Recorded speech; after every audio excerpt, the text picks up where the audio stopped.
Steve Jobs. You're supposed to say hello. It was part of the rehearsal. I want to do my own thing. Just get out of here. But can I just try one more time? I'm done with you. Get out of here. Okay, I'm sorry. One of toil and blood. When blackness was a virtue, the road was full of mud.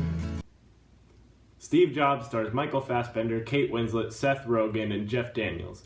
It's directed by Danny Boyle, who's done such hits as Slumdog Millionaire in 127 Hours, and it's written by one of the best screenwriters working today, Aaron Sorkin. Yeah, I mean, that's basically it right there. It's an all-star. Every name is someone you know. A bunch of great people come together to make a movie about a very interesting and considered a great person. I mean, Steve Jobs is just interesting fella, especially after seeing this movie. I think this movie, if you compare it to the other one that came out a couple years ago, you'll see right away that this one does a lot more justice on the type of character that he was. This movie is very wordy, as a lot of people were saying it, but that's really necessary for a movie like this because it's very... it involves lots of characterization, and you get a lot of that from Steve Jobs. You get a good feeling of the type of person that he actually was. Yeah, I think the other movie was kind of like the Apple movie that came out 2 years ago because it just showed the transition to Apple. This one was a Steve Jobs movie. This one, Apple was kind of like what they were doing and building was kind of the backdrop to showing you Steve Jobs, the person. And even if all the stuff that happened didn't happen like it did, they really just wanted to make you feel like you were in a room with Steve Jobs and what did it feel like having to work with him and deal with him. I thought it did great justice to him. The people, the real-life Steve Wozniak, said that while the stuff isn't all true, that they really hit it on the head, what it felt like. The atmosphere they captured was perfect. I think that this movie really knocked it out of the park in that aspect of nailing what it was like to talk to Steve Jobs. Yeah, I mean, it definitely showed that working for Steve Jobs wasn't always the easiest, I'll tell you that. Yeah. But it also showed up when, Steve Jobs wasn't doing well. It also showed the effect that it had on him.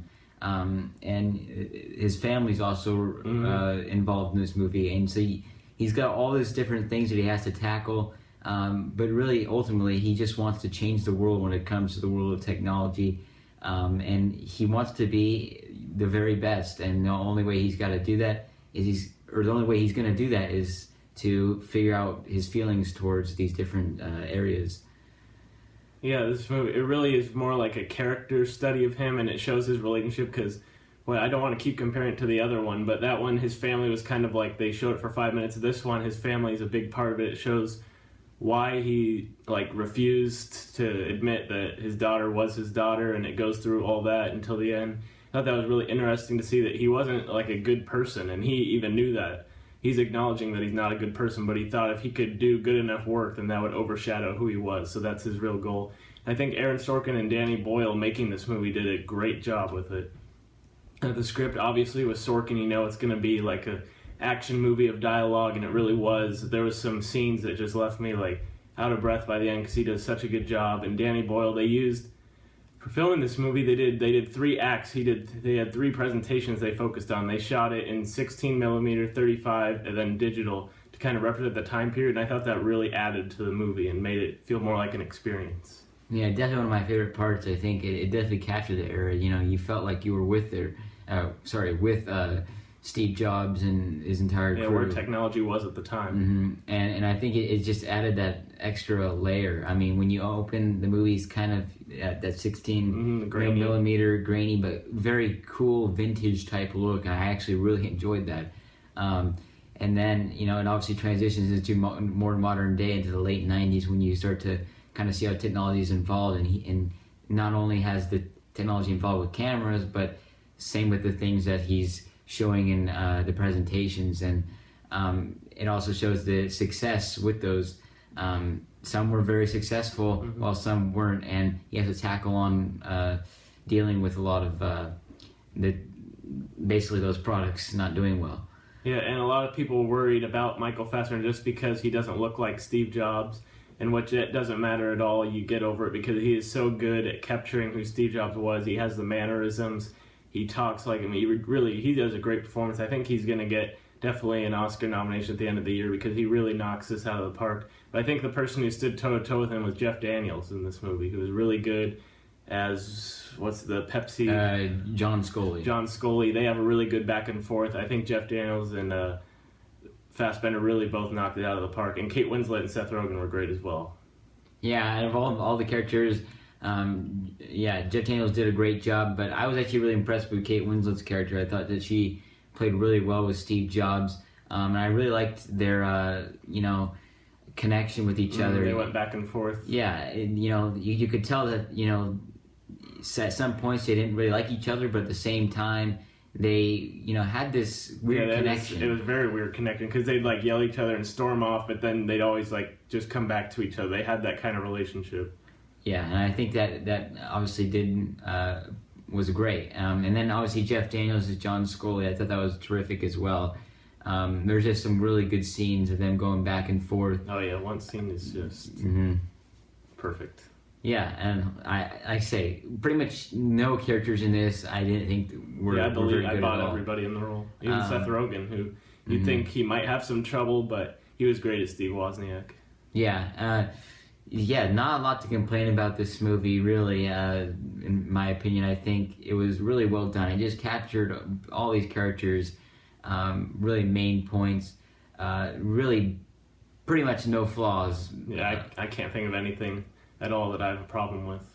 Yeah, I mean, maybe some slow parts, but really the dialogue keeps it going. I think that's the whole thing of this movie. It's built on dialogue, it's built about characterization, it's built about, getting to know these people as people, not just, Apple employees.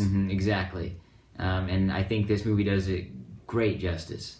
Yeah, I thought overall the story of this movie, I liked how we didn't just have to see the whole Apple rise and fall. They didn't follow it. We just got little brief news clips and montages of that as we got to the next presentation, because I didn't need to see that. I know the story. I've seen the other movie. I get what happens. I just wanted to see behind the scenes what happened to Steve Jobs, and that's exactly what this movie delivered. Sorkin's script is fantastic. Boyle's direction is perfect. Overall, this is, right now, I think it is my favorite movie of this year because it was just so engrossing. Had me as invested as Mad Max did with just dialogue, and I just really love this movie overall. Yeah, overall, I think this movie really was pretty darn solid. Barely any flaws. I was really happy that this movie, I was kind of worried about how they're going to make it extremely different to the other one and how they're going to make it better anyway, because the other one didn't do well. And luckily, this one was able to really dive deep into the characters. And again, besides maybe some very, very slow moments, but were saved by dialogue, this movie barely had anything wrong with it. It was just so well done. And another movie that I think that was really, you could tell the hard work behind it. I think that was really important. So yeah, that's why I'm going to go ahead and give Steve Jobs a 9 out of 10. I think it was a very, very solid. Definitely, I would agree, at least up there in my favorite movies this year, if not the best. And it probably will stay there for a very long time until the year ends, obviously. Yeah, I'm gonna 10 out of 10 Steve Jobs. Absolutely love this movie. It was written by Aaron Sorkin, who wrote my favorite movie, The Social Network, and I think this one is just as worthy for Aaron Sorkin as that movie. It's right up there. He takes kind of a similar character with Mark Zuckerberg. They're both kind of they're not socially awkward, kind of egotistical, but he does such a good job with those characters, and this movie was just perfect from start to finish for me. I can't wait to watch it again, because I just can't. That dialogue is so good that it's like watching an action movie again. I just want to see it again to get excited. Oh yeah, I would 100% agree. So thank you guys for watching this review. As always, if you like what you've seen here, click that like button down below. We'll have some more movie reviews coming out for you. I think Spectre is coming out pretty soon. That'll be exciting. I think. Somewhere down the line. There's that little Star Wars flick later on that we'll get to. Somebody reacted to it. Go look at that if you haven't yet. I like Star Wars. Thank you guys for watching J&J Reviews. Sign out.